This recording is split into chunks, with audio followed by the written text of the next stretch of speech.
To talk about narcissists hoovering shows a misunderstanding of what a narcissist is and how they work. A narcissist is a hoover. They're always hoovering. And if you are just some kind of flotsam and jetsam, if you're just a piece of detritus that's floating around, you'll get hoovered up. Narcissists find their victims because their victims are wide-eyed people who are not really about anything. They're more about someone.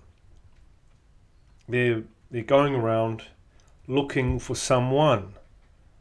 Their attention is free floating. It's not focused on anything, nothing tangible. It's in fantasy world. And fantasy world is where the narcissist is king. You're not going to beat them in their domain. They're going to hoover you up. And then they will start to manipulate your fantasies and have you chasing your tail. They'll just take pieces that you give them and construct a story, and round you go. Your greatest defense against narcissists is being about something and having something to do and being on it. It's much more difficult for them to prise your attention away from the thing than it is just to scoop it up if it's not tethered to anything in particular. If you are about your business, it's risky for the narcissist to get in your way. You may be doing something of social good, and if they get in your way, then they are a bad person. Others will see them as a bad person, and they will be excluded from things. They'll be rejected, which is what they fear most. To be cast out and have nobody interested in them at all. Nobody to love them or hate them or give them any attention at all. They don't mind if you hate them. That's just another form of attention. If you're devoting all your time to the narcissist, they're clearly very powerful and important. However, if you have a new garden, or you are knitting something, or you have a new business that you're working on, the narcissist becomes like a child, an ignored child. Mummy and daddy are busy. This touches on their primal wound, that they're really not all that interesting.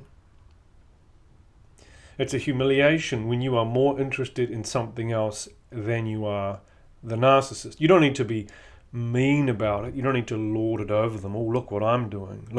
Because that is really about them. It hurts them the most when you're not thinking about them at all. You're thinking about something else. It's not that you're just sitting there empty-headed. You're about something else. They're not part of your world. You forget them. So it's not something you can do, to sit there and forget them. I'm going to forget the narcissist. Or to hang out with them and ostentatiously do something else. It's really for their benefit.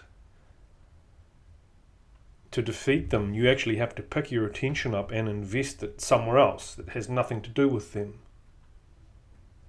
See them as a child, or just see them as irrelevant. They're just you're the big dog. They're just some puppy. They're yapping for attention, but you got things to do. You're a pack leader. This will protect you. It makes it harder for them to attack you, because other people may rise to your defense if you're doing things of value. You don't have to defend yourself. Others will defend you. And it's good for you. It's good for you to be invested in the world rather than in a fantasy person. You're not going to find this fantasy person. They don't exist. The person that you have always looked for does not exist. They're not real. They're a type of codeine, a type of painkiller that you invented a long time ago. Make it all worthwhile. This pain will be worthwhile as soon as I find person X, my narc X. It was a lie. You told yourself this lie to get through, and you're through now, so you can put that down and get about something. There's plenty of interesting things to do. But if you don't want to do them, and you just want to have your attention just floating around, it's going to be hoovered up. Some shiny salesperson is going to sell you a dream, and you'll buy it, and round and round you go. Invest your attention wisely.